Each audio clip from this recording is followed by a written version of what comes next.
at the beginning of this year, I feel like maybe December of last year, we had our first communication. In January, we're talking about possible exhibition, the possibility of curating a show with DCAC. And the more we talked, it really became a really beautiful collaboration. The first time we met, I feel like, was at Tom's house, one of our artists, one of the Sparkpluggers. And we really didn't imagine it was going to be, the year was going to be what it turned out to be, and that the show was going to be what we created together. So again, it's been an honor to work with all of you.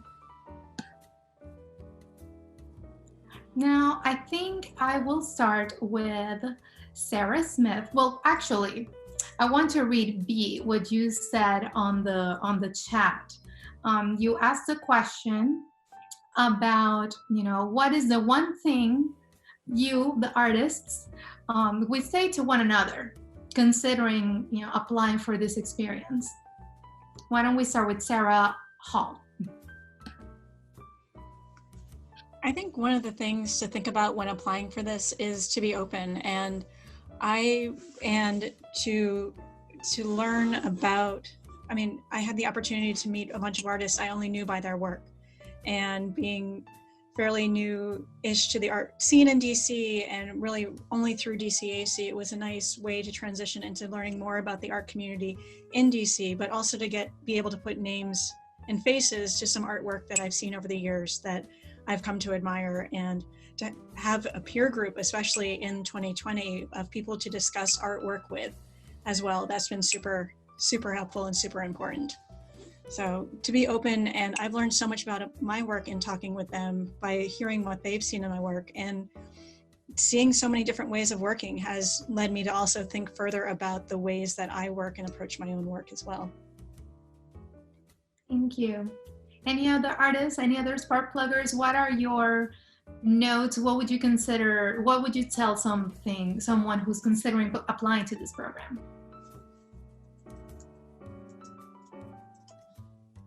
I would say do it.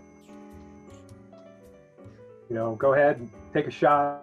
I wasn't sure, if it was the right time for me to do that, but it was so grateful that I'm happy that I did, and be open to everything, and take a chance.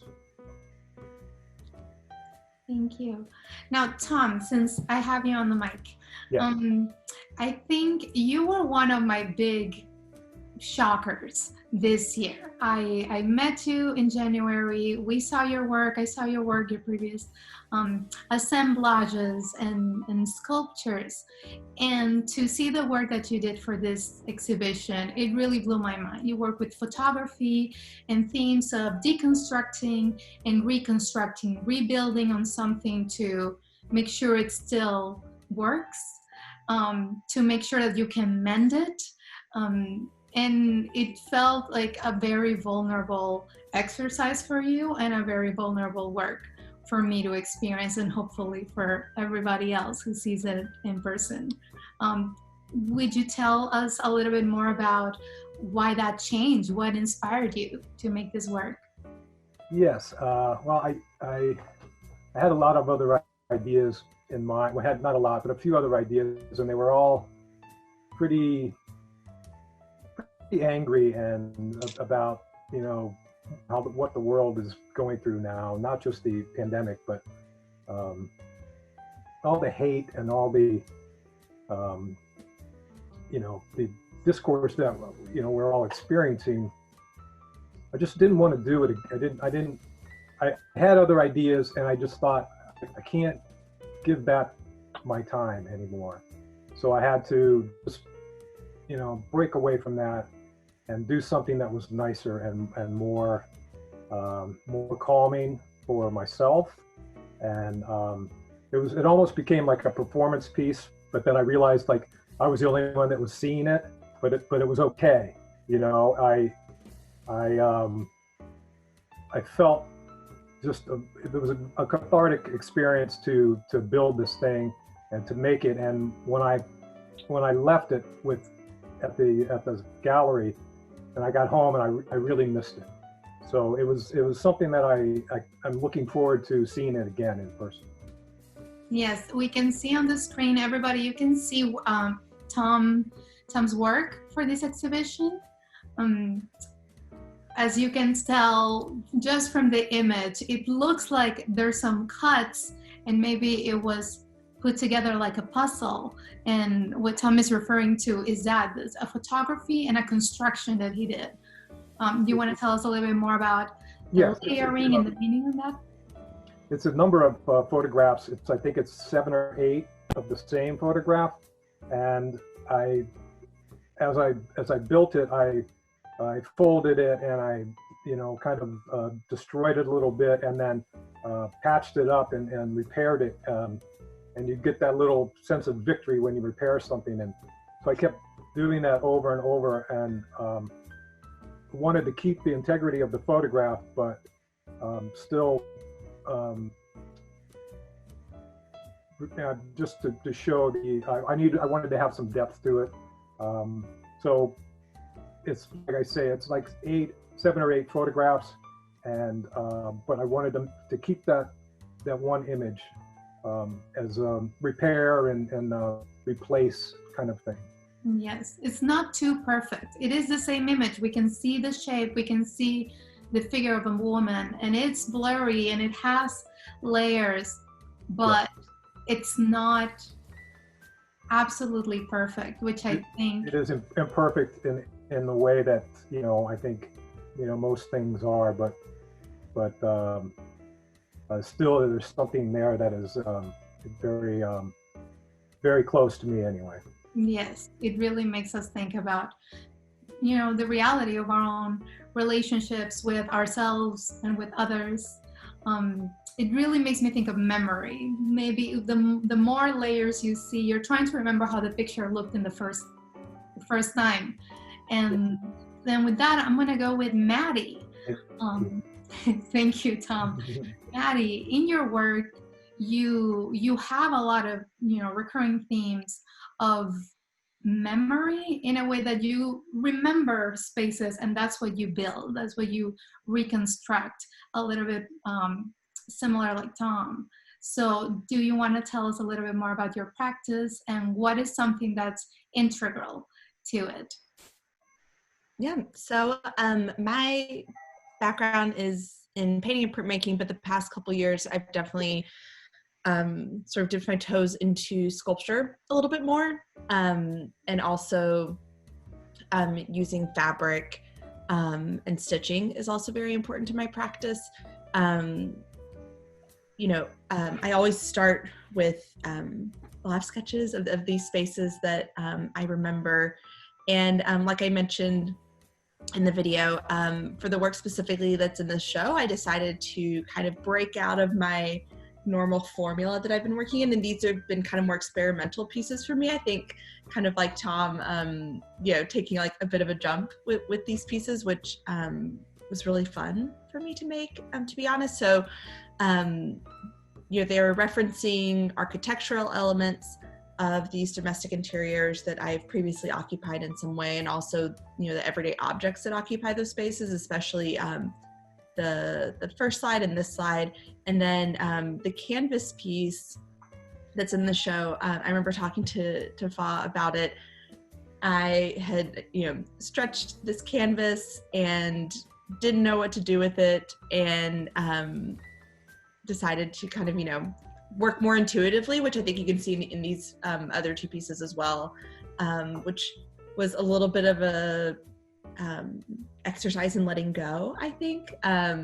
Most of my work I tend to plan out in advance, really think about, okay, I'm going to use these colors. The colors are always based off of objects from these spaces that I'm talking about, and be very intentional with those decisions going into making the work. But I think the 3 pieces that I have in the show definitely all tie together, and that I was kind of working in a more intuitive way and giving myself a little bit more room to play. Absolutely. And the color choices that you make are the most vibrant of the show.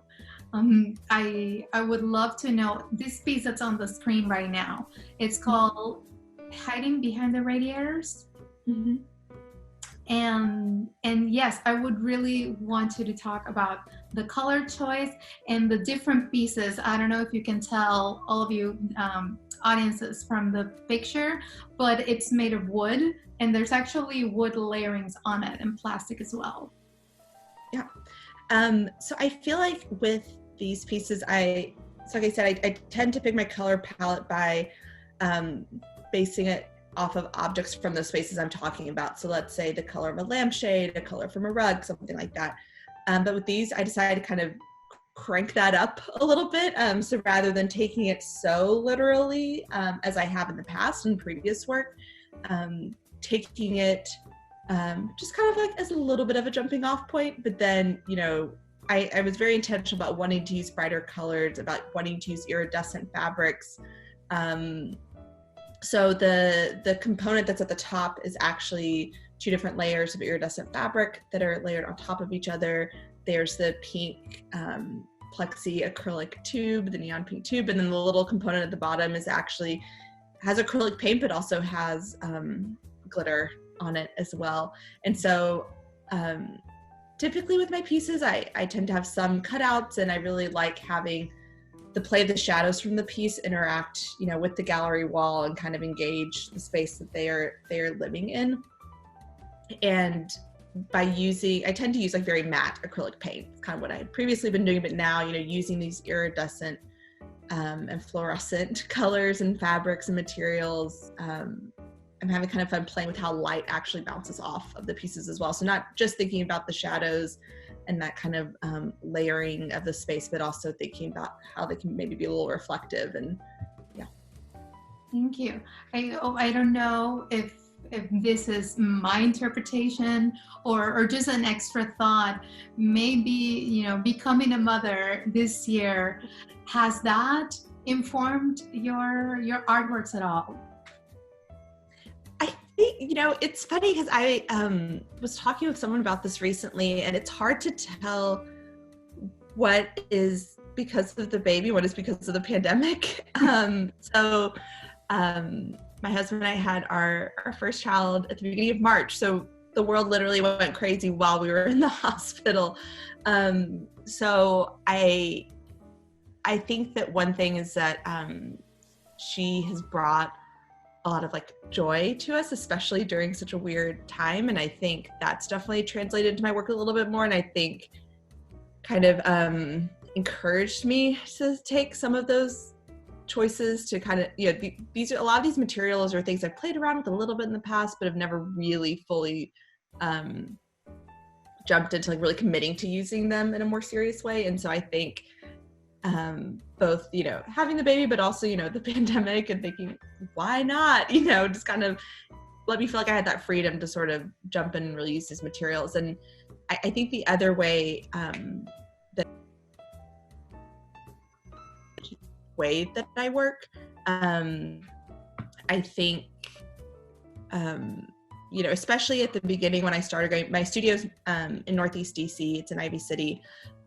It's very close to my house, which is great, which means I've been able to go up to my studio for like 2-hour chunks while she's napping, you know, or my husband will have a break from work phone call, so I will go up there. And so I think I've learned even more so how to like work in manageable chunks and kind of, you know, I'll work for a couple hours or however many hours I have and then like leave a to-do list for the next day, you know, the next time I come back. So I think it's made me be a little bit more efficient with my time in the studio as well. It's wonderful. I'm gonna answer Karen, who has sent a question for me and asked about the meaning of an underdefined state of life, which is if you receive the postcard from DCACs with the invitation for this show and the little statement, I say how we're exploring through these artworks, which include, you know, painting, photography, and even site-specific installation.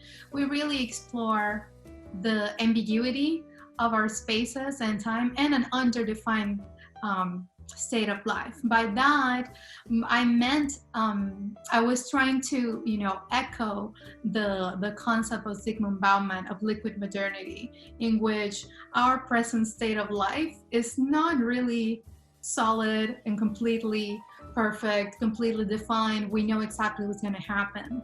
It's an idea that we'd like to have as humans of everything being structured and having a place, having a plan, having a schedule, but playing with the uncomfortable comfort in this underdefined, is this letting go a little bit and keep our spaces more fluid. That's what I meant by an underdefined, not so rigid state of life. I want to continue with Shayna to stay in the theme of color. Shayna, your work that we've seen previously, and you've had a couple of shows this year, congratulations. They're very colorful. They remind me also, they feel like they would go well with Maddie's, even outside of a Sparkplug collective. Tell us a little bit more about your work with color and the materials felt and how it has evolved, especially during this year. Yeah, well, this year has been a pretty dramatic shift for me. I mentioned in the video that I was doing my first artist residency, and so I was in Finland in March when everything sort of shifted, and so I came home under duress, and it really like everybody else, it just affected my practice, my way of thinking, my way of coping. And I had a really hard time making art when I came back for a couple of months, just trying to make sense of the world. So what eventually got me back into the studio was two-pronged. I started teaching remotely, so I was teaching felting to a single student remotely, and at the same time I took a wire weaving class from Hannah Vogel, who is a Philadelphia-based wire artist or sculptor, and I would not have had access to her class previously because she only taught in person. So I learned this new technique. I was teaching somebody a new technique, and it sort of got me back in the flow in the studio. And that has been a slower process for me this year. So when we were talking about what we were going to do for the show, I really had no idea. I wanted something new, but I had no idea what I was going to create.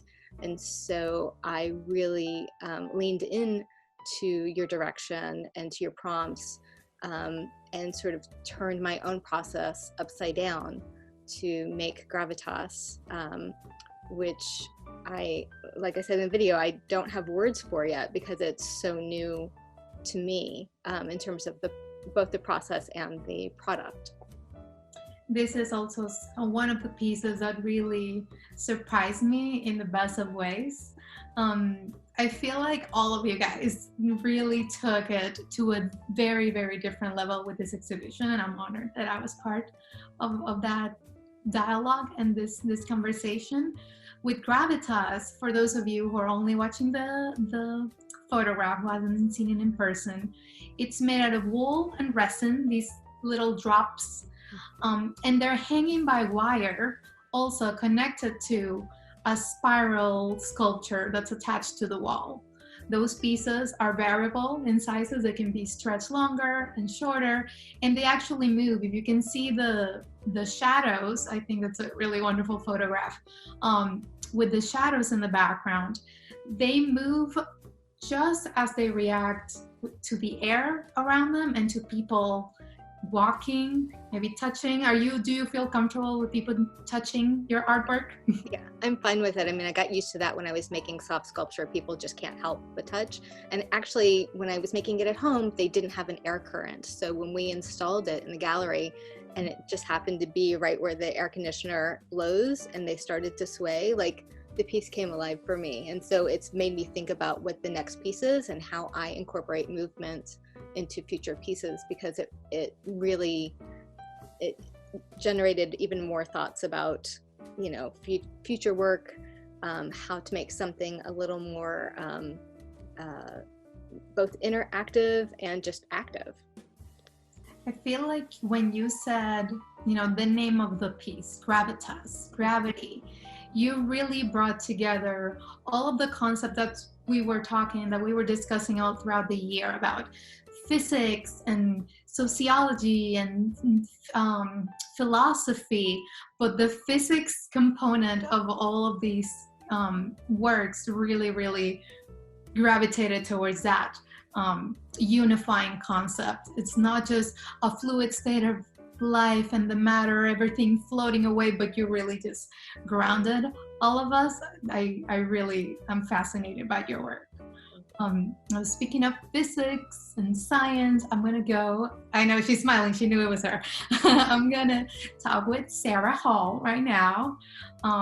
Sarah, tell us about your practice, the piece in particular that you created for this show, which I'll let you explain it a little bit more, and your relationship with physics and your personal perceptions of it.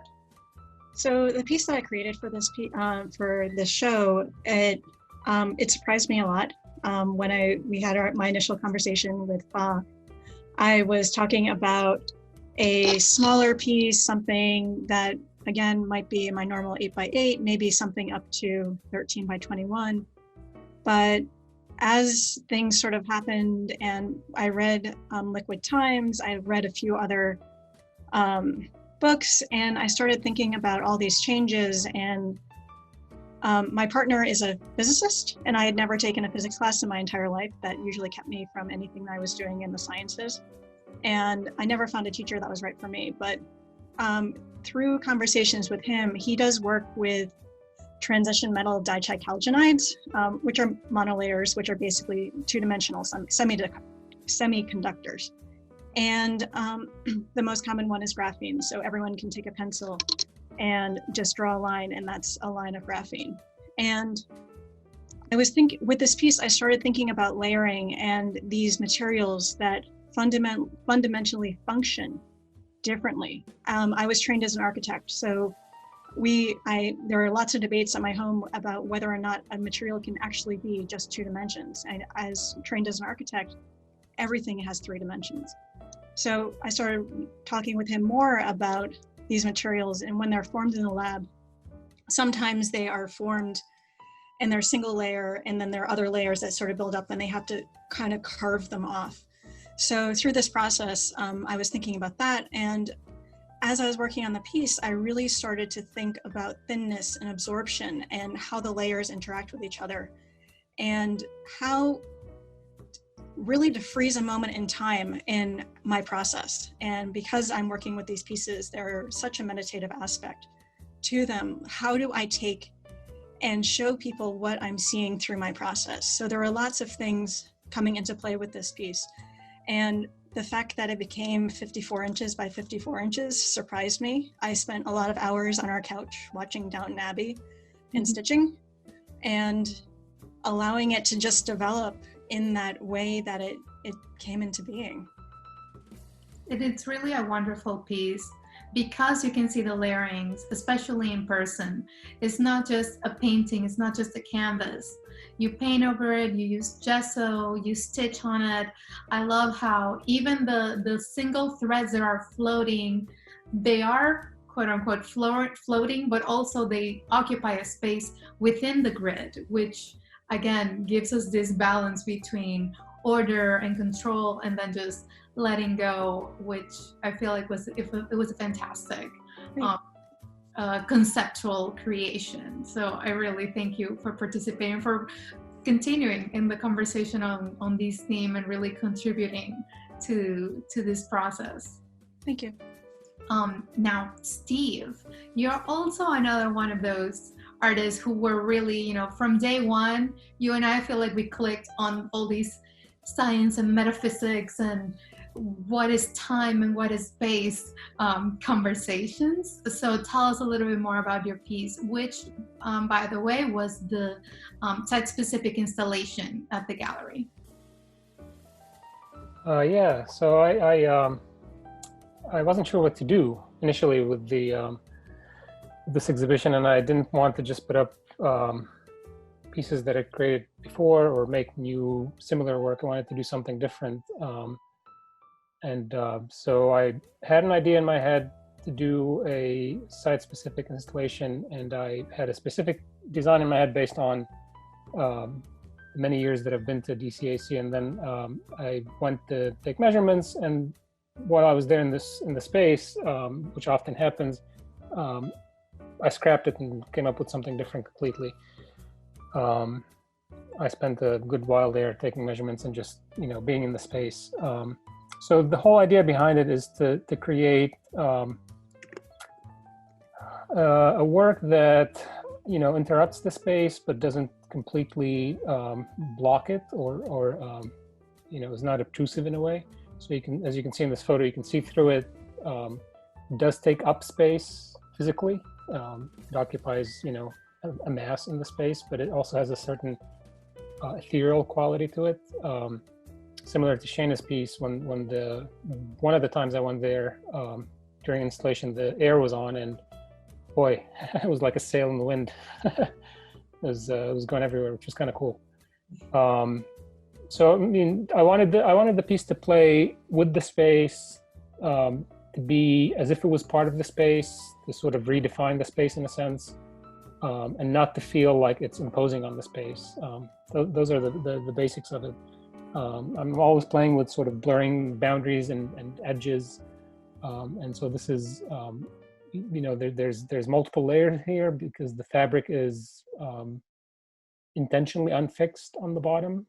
So it's always sort of, not exactly outlining the outline of the footprint, but the light on the bottom does sort of hold a solid boundary almost. Mm-hmm. And then there's a sonic aspect, which is by nature omnidirectional, so it feels like it occupies the whole space in a sense. It does. I feel like that decision of not attaching the fabric to the floor and letting the light delineate, but the fabric kind of flow, especially as you mentioned with the air conditioning or people visiting, it moves with you, similar to Shayna's work. There's kind of like a playful component. I don't know if my interpretation, you're making fun almost of the barrier. You're letting it, redefine what it is and react to our presence as well. Yeah, no, that's absolutely right. Yeah, that's what I mean by sort of blurring edges. I want to create things that exist sort of in the fuzziness of barrier, so you don't know where the line is, kind of, and that could be, a small spectrum or a very wide spectrum of blurriness, but the idea is that you can't put your finger on it. There's no one spot where the edge is, and that's true in my music as well. So yeah, that's very much a very accurate observation. Yeah. Thank you, because it does occupy a space. It looks like it belongs there already. It doesn't obstruct our vision, but also our way of walking around in the gallery. It fits really well. And the playfulness with the barriers reminds me to Sarah Stefana-Smith's work, who opposite, or not opposite, but in contrast of your work, instead of building a barrier, she uses barrier materials to create a new work, an abstraction, using chicken wire, deer barriers, all of these materials meant to keep out or limit something. Tell us a little bit more about your piece, Sarah. Unmute. I am muted. Okay. Hi, everyone. Yeah, thank you for that, Fa. This piece is called Flag to the Abyss, and I think in many ways I try to kind of focus on that line of demarcation and then exacerbate it, but trying to do that with the material. So as you mentioned, I'm using a whole bunch of these sort of like what I call barrier materials to construct a kind of new organic piece. And in many ways, I think about the objects and the things that I make as a kind of conversation with other aspects of my life, much of which is reading and thinking and writing.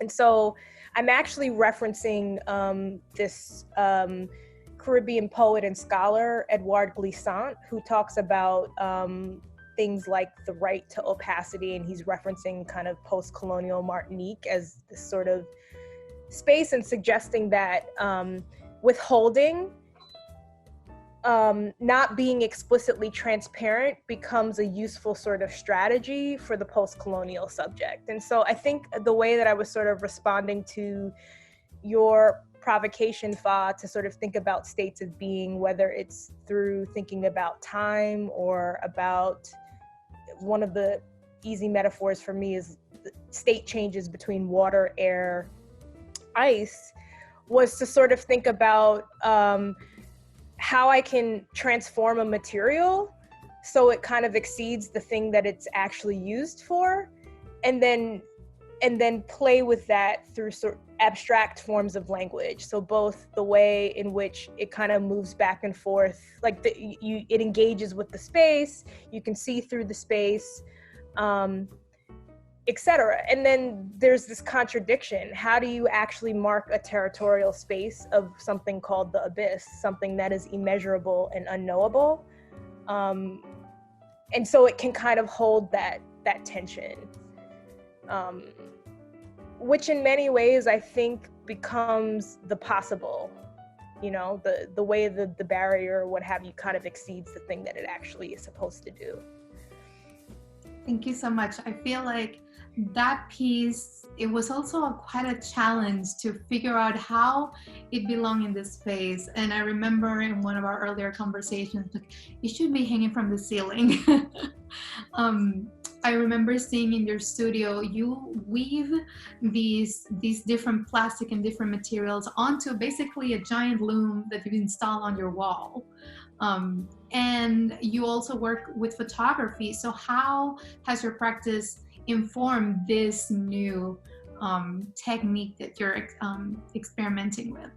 Yeah, this is definitely new territory for me. I've talked about other objects that I've made as photo-based weavings where I was literally weaving paper and photographic information into like bird netting, the bird netting as the grid.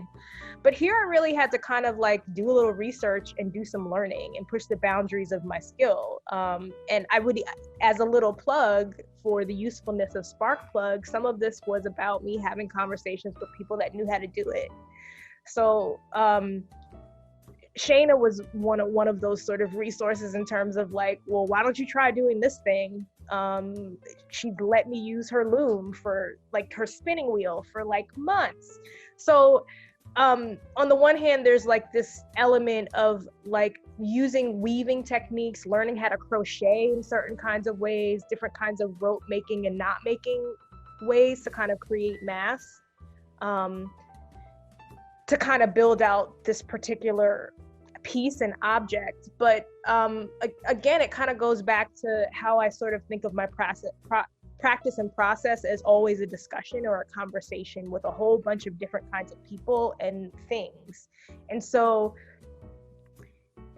it's likely that I will take photographs of this work and it'll find its way in projections where I kind of project macro moving kinds of images on more installation sort of elements, because I'm also interested in the way the light and the space and the shadow sort of interacts with the work. And here it's kind of like an opportunity, you know, in terms of thinking about spatializing the object within this particular piece within a space. I think what's so wonderful about something like this is it evolves and it shifts. In every iteration, you come up with a different orientation and people are invited to engage with the work based on its proximity to something else, its proximity to a wall, its proximity to a transparent, very tactile fabric, etc. And that becomes also a part of what the work does and how people are asked to respond to it. You're totally right. Plus the transparency. I feel like we had lots of conversations about the use of the material, but leaving those empty spaces that are still, there are negative space. That the transparency to me translated to honesty, because you really can't hide. If something is transparent or translucent, you can see right through it. That's what it means. You don't have a lot of room for hiding things. It's just a really honest work, and feature next, behind, in front, depending on where you're positioned, to Steve's work. It really, I feel like it just made sense to have these two transparencies go through each other. the fact that it's hanging in from the ceiling also gives visitors the room to go from the front or from the back, looking at it from different angles. And thank you so much. This was a really, really exciting work to see throughout the year, to see the process of it. And, you know, evolution seems to be quite a theme. I'm gonna talk with Lizzie right now, whose work on plein air paintings really evolved from the figurative, you know, the space that exists in reality, and how she makes new compositions of these imagined both past and future spaces in the same realm. Lizzie, do you want to tell us a little bit more about your pieces for the show? Sure, yeah. So Fa gave us we had this really wonderful dialogue over the past few months while through Zoom, and kind of talking about this idea, and it morphed into a lot of different things. But her main prompt that really got me excited in terms of states of being was thinking about, as other artists have talked about, how different spaces can change over time. And I think that was what I was thinking about with this work, specifically landscape, and how it's responding to climate change, and how individuals and communities are responding to natural disasters that are happening at an increased pace that we can't control, but that we can also control, and how we're working to regenerate these spaces in response to disasters that are happening, and things that might seem really overwhelming at the moment, but just I've really been interested in how human determination can regenerate these spaces very quickly. So these works are really small, so they're 12 by 12 and they're oil on panel, but they reflect a larger environment and a larger sense of landscape. And thinking just about the present time and space that we're in now, and how the future is going to change and how we will respond to that. So a lot of my colors come from plein air, and I like to paint outside a lot and work there and kind of lift those colors out, and that influences kind of my choices in terms of my palette. And from there, I kind of remix the images together to create these landscapes that would otherwise not exist. And then from there, I respond to the painting itself, and just it kind of tells me what it needs and what it doesn't need, and hopefully it is able to stand on its own after I create it in that way.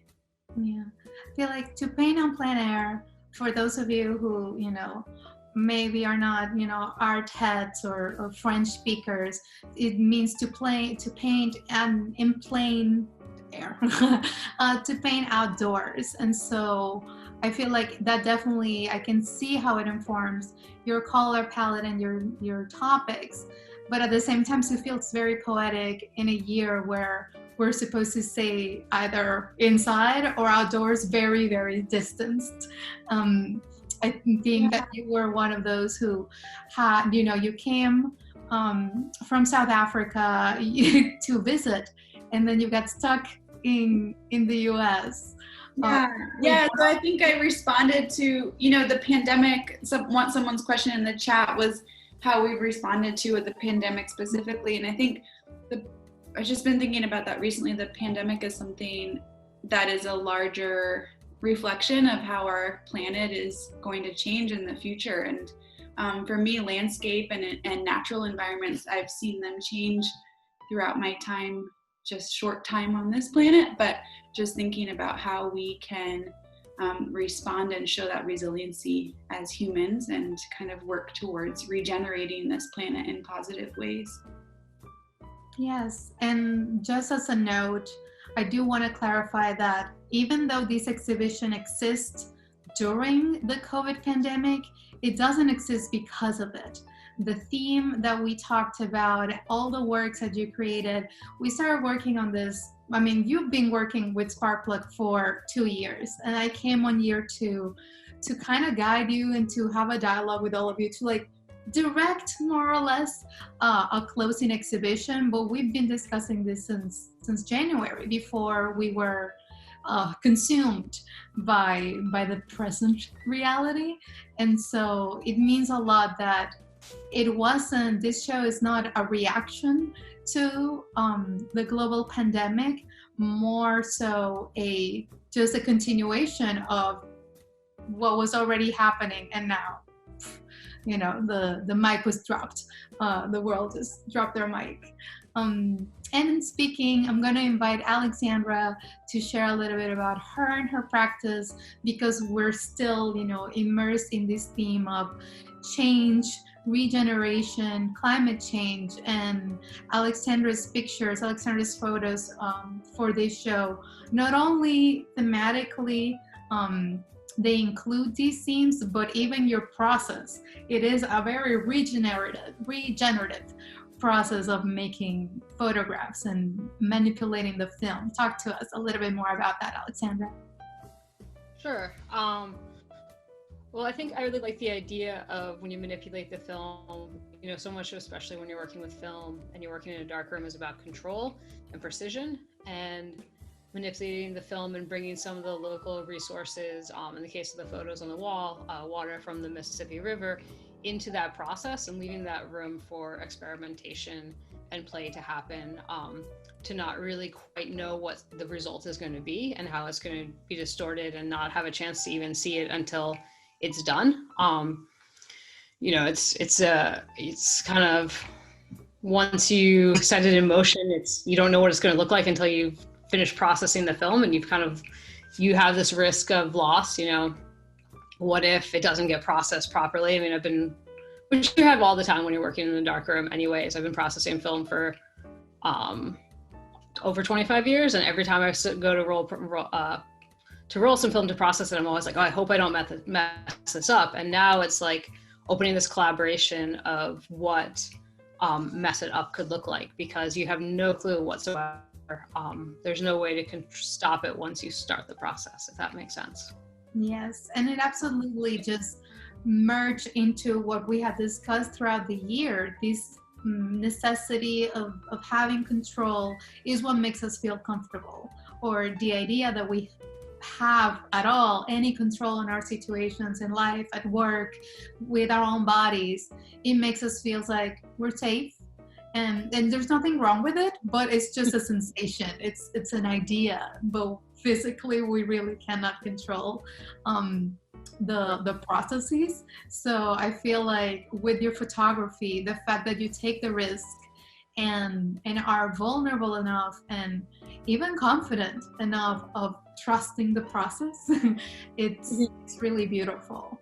I know that installing these works, we talked a lot about how are they going to be framed, should they be enclosed, how do we make them float, and having them framing white was a decision that eventually we thought, oh, actually it mimics the wall, so it kind of disappears without it feeling that these pictures are enclosed. And if you go to the gallery by appointment only, you can go that as you go up the stairs, the picture that you see first will be right in front of you is the picture of a staircase as well, going up a house, which would be this picture at the very right edge that's on the screen right now, which was, on purpose, trying to see, okay, well, I'm going up the stairs, I'm seeing a stairs, I am surrounded by these ethereal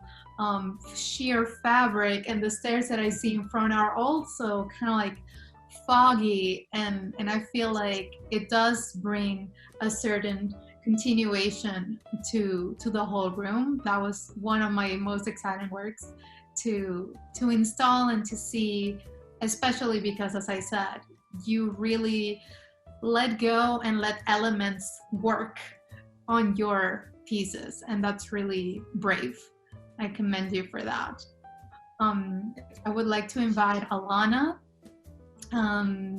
who also created 3 pieces, mirroring the works of Alexandra. She has 3 pieces on the show, also black and white, and your themes are more on, identity and belonging, the memory of your body, but also ancestral and almost cellular memory, and how it expresses itself through your work. Would you tell us more about your pieces? Yeah, so I hope I touched on this somewhat clearly in my introduction video, but as Fas said, my work is based in identity and just kind of reconnecting with my family and learning more about myself. But more recently, I've tried to open up that discussion just because I'm curious in how other people have developed a vocabulary for their own identity and how we can kind of exchange and support each other in becoming more comfortable with ourselves. And in these works, I'm looking more at kind of what are our foundations for identity. And again, I'm kind of referencing kind of lightly here, you might not be able to see it immediately, but I'm referencing kind of just childhood activities that you might do, a lot of like creative exercises that would help you in that. And for me in particular, I of course had like a lot of like coloring books and dolls and things like that, but I also did a lot of like fiber arts. I really liked cross stitch. I liked playing with latch hook kits, and that was because I saw my maternal grandmother using those mediums a lot, and that was something that I kind of wanted to learn myself in order to be connected with her. And so I play around with that a lot in my work, and I kind of use it now as a way to build upon works. My practices, I usually will make something with the intention of revisiting it, not the next day, but maybe, months later, once something kind of speaks to me, and I'll build on it with another medium. So in this piece here, I started with a print, and if you look closely, you can see that the black silhouettes are overlaid with cross stitch. And so what I'm trying to express here is that in terms of identity, is that this object here, it's a Caribbean fruit. It's one that I reference a lot in my work, and it's one that I remember from my childhood. I remember my father sharing it with me, and I really loved it. And so I have the memory of that, and I'm just continuing to build on it and construct it. And what I'm building on it is kind of my own perception of it at this point. Yeah. And I feel like really that encompasses, that really threads in, no pun intended, but it threads in the theme of the show with states of being. We talked a lot about, sure, the physics and the social components of a liquid state and liquid modernity, but really what we meant was that everything that's happening, we build on top of it. And that's what gives us this uncertainty and the necessity of feeling okay and feeling comfortable with the uncertainty, because we don't really know how things are going to work out. With your work, I know that building on those layers, it's such a personal statement of yours, and the fact that you revisit these pieces, you really let them breathe, you ponder, and then it's like when you read a book, you can only reread a book once you read it first. Once you read it once, you can't read it all over again because you already have information there. What you're doing is adding to it. I think it's something really beautiful. And I feel like almost, all of you guys really took this theme and, from our discussions of past, present, future, how do we connect this very basic, very common knowledge concepts, or the typical concepts that we know in time, which are past, present, and future, with the conceptual, the terms that we learn on time, which is, or states of the matter, gas, solid, and liquid. And all of those, those three terms can connect really depending on how we all interpret them.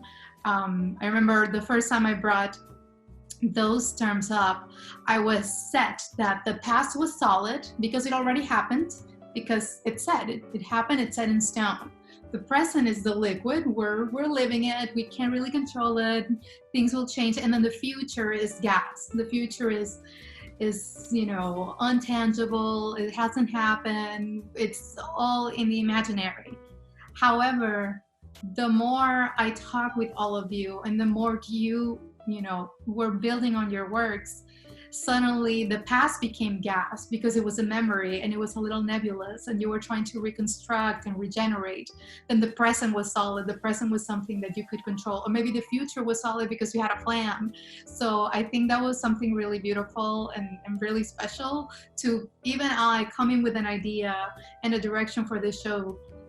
Really, it just takes the whole group and not just the Sparkpluggers, but the Sparkplug administrative team, everybody in the gallery. We were in conversation daily, weekly, and that's what makes this work and this exhibition so special for me. I want to acknowledge a couple of questions to open this floor for public Q&A. Thank you so much for all the participants and for all of you artists for your wonderful interpretations and your contributions. Let's see, I'm gonna start with, I think Audrey, where are we? Mentioned something about how the pandemic, how this current crisis reflects, let's see, where are we? If anybody else sees it, you can shout it out, read it out loud. Here, I can read it to you if you'd like. Has the pandemic permanently changed anyone's practice, or does everyone expect to get back to the way things were done when we come out the other side? Would like to go first. Go, Maddie.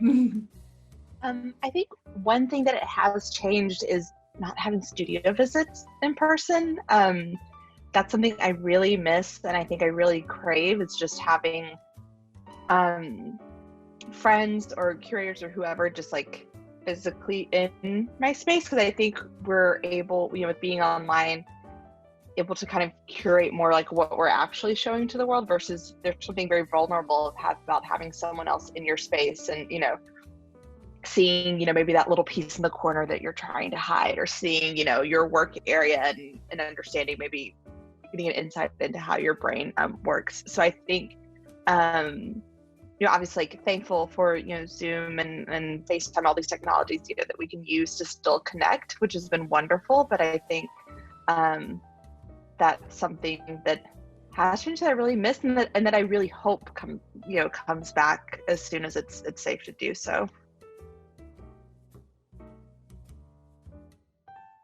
Go ahead, Sarah. I think also echoing what Maddie was saying about missing the studio visits and that interaction, but in terms of the actual day-to-day practice, and what I've learned from this practice is pretty much like having a solitary residency with yourself and your work for the past 8 months, and that's kind of how I've felt it's been.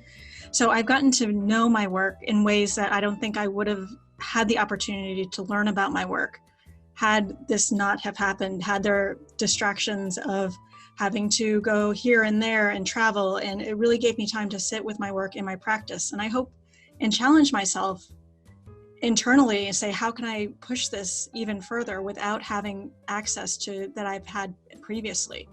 And for me, I hope to maintain that, but still add what Maddie is talking about having the access to in real life visits, hopefully very soon. Does anybody else have something to add?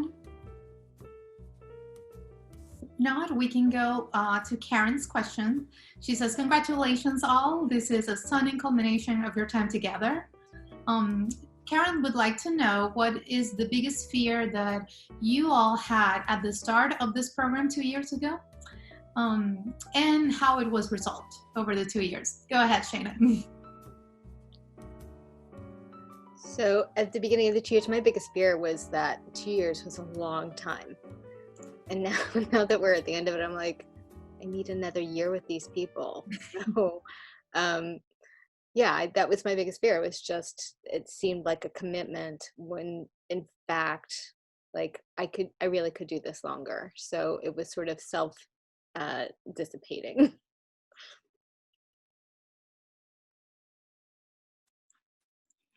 Someone else? You're a completely fearless group. Nobody has any fear. I know that I had the fear, even though I haven't been with the Sparkplug for 2 years, only one, a little less than one. My fear was that I came too late to the game, and I thought that I felt very intimidated at first. This is a really beautiful, really, fantastic group of a reputable institution as well. DCAC has been around like 40 years, and here I was, invited very informally at first by Carolyn, and then having a conversation with all of you in person. I felt like I was being, I was interviewing for a job, and I really wanted it. So that was definitely a little intimidating. And then after 2, conversations, it became like, oh, they're all friends. They're all really just nice to each other. It was pretty much like watching the British baking show. I was like, they're all there to help each other. They all make incredible cakes. They're all great at what they do, and they have amazing stories, and they also want everybody else to succeed. Like, how wonderful of an experience. This is, I think, one of the best residencies that, DC has to offer. Now, from Carolyn, she says she's curious to what degree the collaborative process of creating an exhibit influenced the artist's creative process for your final pieces. Who would like to go? Come on, Lizzie.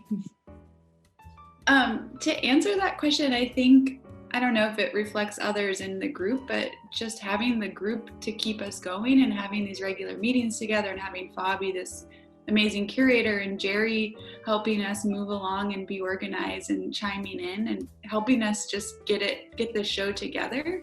I think if I hadn't had that in my state of moving around every few weeks, I wouldn't have made work. And so having this group really pushed me to make work even when I didn't feel like it, knowing that I would get some feedback and have some community there. So I really appreciate that. And I think others kind of reflect that too. And talking to others throughout this time, we really needed each other at this time. And it was collaborative in that way. So I appreciated that conversation that we had. Someone else has a comment? Go ahead, Steve. I can say something. I agree with Lizzie that I was touch and go for a while there and weren't sure what was going to happen, and it would be in person or not in person. And for me personally, there were a couple of moments where I thought maybe I just won't participate. If it's like, it was a lot of stuff were up in the air, but it came together really nicely. And then the piece itself for me personally was very much contingent on the rest of the show, because it's not a solo show, so I could not take over the whole space. It had to be something that worked with the space and worked with everybody else in the space. So it was, it had to fit a group show. So yeah, very much so. That was very much informed by being a collaborative group show. All right, now the DCAC is 31 years old, not 30. So yay, congratulations. Even more of a reputable and solid institution in DC. Now Eric, who I also have to shout out. Eric is a former Sparkplugger who for this residency, for this program, was really, really present, assisting everybody, not just the artists, but even myself as, my exhibit assistant and installer while I was injured. So really amazing job on keeping everybody energized and encouraged, and giving us, advice from your previous experience with Sparkplug and DCAC. Eric asked, how are your particular works connected, or how do they reflect the theme of the show. We've been talking throughout the night, but if there's something specific that any of you think, oh wow, this is what really, that's the link that I build between my work and the theme, you go ahead.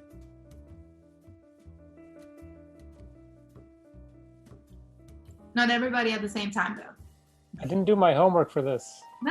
Curse it. I can say something. Like you were saying earlier, we clicked a lot with the theme. I mean, it's my wheelhouse. The whole business of memory and uncertainty and physics and not that the work that I did reflects it, but but it kind of actually overwhelmed me a little bit because I thought there was too much that I could do with it, and I didn't know where to start. And something that's why I said I didn't do my homework, but there was some sentence in the description that you said that was my my out. In a sense, I was like, that clicks, and I'm going to go with that. And then it sort of took me on a different mental path, and then I decided to do installation, and then that sort of settled in. But initially, I was thinking too much in the too close to the theme in a sense, and working with what I already know, making pieces and things like that. So yeah, I just can't remember the exact sentence, but it was definitely based on something. We'll go through the artist statement, through the exhibition statement. We'll share it with the visitors so they know. Maybe they'll find out which was the sentence. That was good, yeah. But anyway, that's my statement. Yeah. Sure. Shayna, go ahead. I think you had something to say as well. Yeah, so like I said before, I was having a hard time just making work in general. And so being able to use the prompt during one of our group meetings, Steve suggested that we take all the writing that you had done and boil it down to one sentence. And so after I did that, it was really clear that I had something to chew on instead of being overwhelmed by it. And so I took it very literally in a couple of respects. So the states of being as liquid, gas, solid, and then my materials became, okay, so the wool part was my gas because the being that produced it breathes. So that was really easy. And then the solid was the wire, iron, steel. And the fluid was or liquid was the resin. So, and then those ended up sort of matching up with me personally, that the wool is the past, my material. The resin is my future because it's plastic and it can take me flowing into the future. And then the present was just the wire because that's what I have been learning during this period. So it was really nice to have these sort of tangible, oh, this makes sense. And now I'm going to use all these materials to make a thing. And then really exploring that in a very atypical way for me was it was actually a gift. So thank you, Fa, for your words and your encouragement. Thank you. And I don't know that people know what the work of a curator is. And it's just a lot of writing, basically. Even my work evolved from the first, I remember I sent you all a PowerPoint presentation. This is my train of thought. And it was all black and was I'm thinking about this, which makes me think of this. And I just listed it. Then that translated into paragraphs that eventually had to also evolve to make sense because it was just me babbling. And I feel like just as much as you guys take a concept, take an idea and make something tangible out of that, that was me with the writing. It's these are all the things that are floating. How do we make it tangible and understanding and understandable and accessible? So language, it really became the tool that I play with, and I'm glad that you all liked it. Sarah, I think you had something to say, and we have a few minutes left, but Sarah Smith, why don't you go ahead? I'm actually trying to remember the question, but I know I had some things that I wanted to share. And part of it was that I actually really was excited about the theme and how it sort of came together. I also feel like it mirrors an orientation to process and flexibility and change. And it implied that for me. And while I think the making of the piece, you know, thinking about how much time I had and all of that was a little bit overwhelming, what was really exciting about thinking about the theme, making a work, what was also informal pipelines of conversation that were happening in Sparkplug, where people would actually show elements of their work in process, and getting to kind of get a sense of how different artists were sort of responding to and interpreting the theme. And even when I look at the work now and after, I think that that's the thing that's sort of most curious to me, is how different people in the group respond to a shared collective set of ideas through medium and material and thinking, because it continues a conversation. I mean, I keep saying conversations and discussions that I think are that I think are totally indicative of what this idea of states of being really actually suggests: process, orientation, perspective, shift, flexibility, even as we create our own structure of meaning around it. And so I think that that was what was really exciting about it, and then seeing it transition into a physical show, an exhibition. Absolutely. Thank you so much, Sarah. I think we're going to close with one last question. This comes from Jerry, who says that receiving criticism about one's art can create a moment of crisis, maybe for some artists. And he's curious if anybody in the group received a comment or feedback during the critique that made them rethink the way they were doing things. How did your practice evolve and subsequent work change? And I feel like after that, we're gonna have to say goodbye because it's 2 minutes to 8. But if anybody has, go ahead, Alana. I guess just when I read Jerry's question, it kind of made me think of, you know, like a bad critique. And I just wanted to quickly say, I think everyone in this group did such an amazing job in our critiques, and not saying like, oh, like, I just don't like this or something like that. Everyone was always really positive and asked really amazing questions that kind of encouraged everyone else in their own making. And I don't know if anyone felt differently, but I never felt, you know, bad about my work. I loved everyone else's work, and it just kind of made me more curious about everyone else's practices and styles of making. You know, I think like the closest thing to like a crisis would be, I think I remember in my studio visit, I remember Eric commenting on a picture that I shared for this session. It's titled Limon, and it's a picture of my paternal grandfather that I've embroidered over. And I remember Eric mentioning that it kind of looked like I was more dissecting or kind of exploding that image rather than, you know, piecing something together.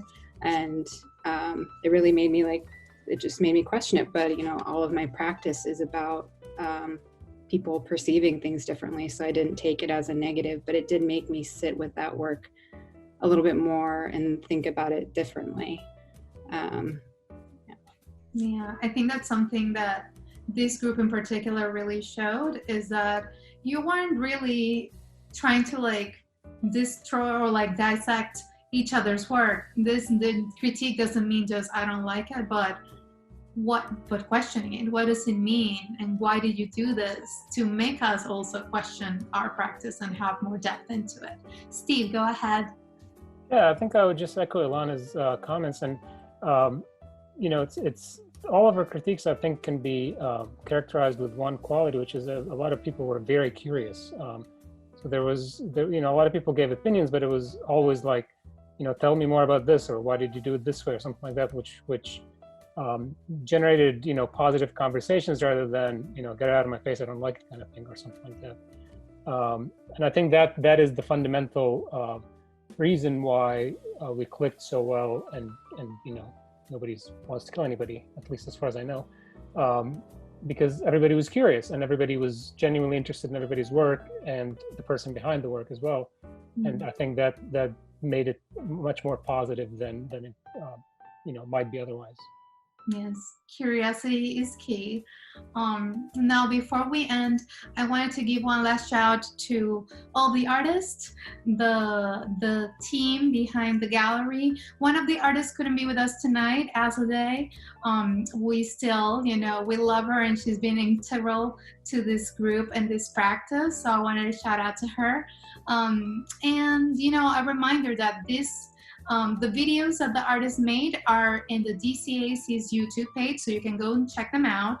And that you can visit the exhibition. Right now we're in pandemic mode. However, you can make an appointment. You have a time slot for a private visit to this exhibition, to the space, and you can do that. I think Leah put the link on the chat, but you can also go to DCArtcenter.org to make sure to visit the show.